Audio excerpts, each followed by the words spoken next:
The party. At some point during my childhood, my mother made the mistake of taking me to see an orthodontist. It was discovered that I had a rogue tooth that was growing sideways. My mom and I were told that the tooth, if left unchecked, would completely ruin everything in my life and turn me into a horrible, horrible mutant. I would probably even grow teeth on my eyes. Unless I wanted to spend the rest of my natural life chained in the windowless shed to avoid traumatizing the other citizens, I was going to need surgery to remove the tooth. I was accepting of the idea until I found out that my surgery was scheduled on the same day as my friend's birthday party. My surgery was in the morning and the birthday party wasn't until the late afternoon. But my mom told me that I still probably wouldn't be able to go because I'd need time to recover from my surgery. I asked her if I could go to the party if I was feeling okay. She said yes, but told me that I probably wouldn't be feeling well and not trying to get my hopes up. But it was too late. I knew that if I could trick my mom into believing I was feeling okay after my surgery, she'd let me go to my friend's birthday party. All I had to do was find a way to prove that I was completely recovered and ready to party. I began to gather very specific information about the kinds of things that would convince my mother that surgery had absolutely no effect on me. An example.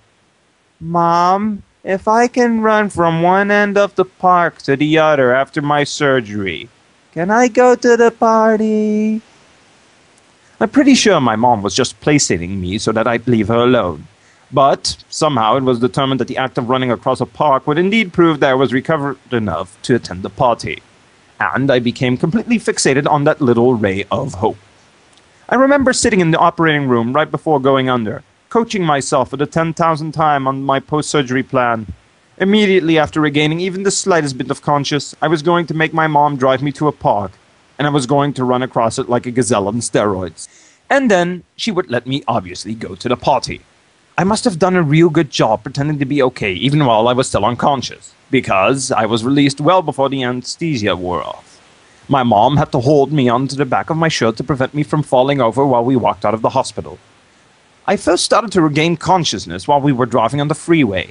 I didn't know what was going on, but somewhere in the back of my mind I remembered that I needed to do something important. The park.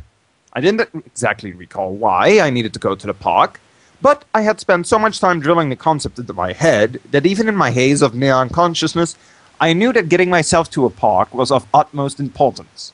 I tried to communicate this to my mom, but the combination of my facial numbness and the extreme sedation caused me to be unable to form words properly.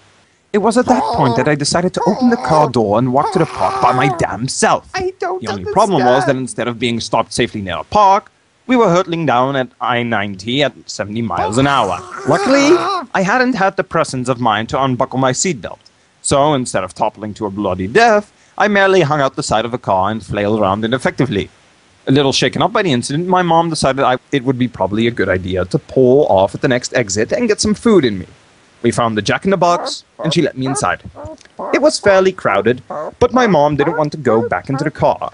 So we found a table, and she told me to wait while she stood in line to order our food. I sat contentedly at our table for a few minutes, but then I forgot what was happening and panicked. I had to find my mom. I had to tell her about the park. I tried to call for her, but I still couldn't quite remember how to say words. Mom? I began stammering across the restaurant, shouting the closest approximation to the word mom that I could come up with. Mom, I can run across the poop. I can do it.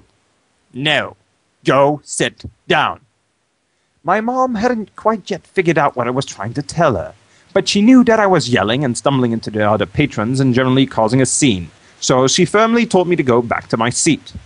I had remembered why I wanted to go to the park, so I obeyed my mother, thinking it would increase my chances of going to the park, thus increasing my chances of going to the party. When my mom returned to our table with our food, some version of the following conversation ensued. Can we go to park now? The park? Is that what you want? Yeah, the park. No, eat your food. But Mom, I can run across the park. Dude, I can go to the party. No, you can't. I can. Look at you. You can't even walk. You can't even form a coherent sentence. I can run across the park. I can go to the party. You are not going to that party. No, Mom. I can do it. I can go.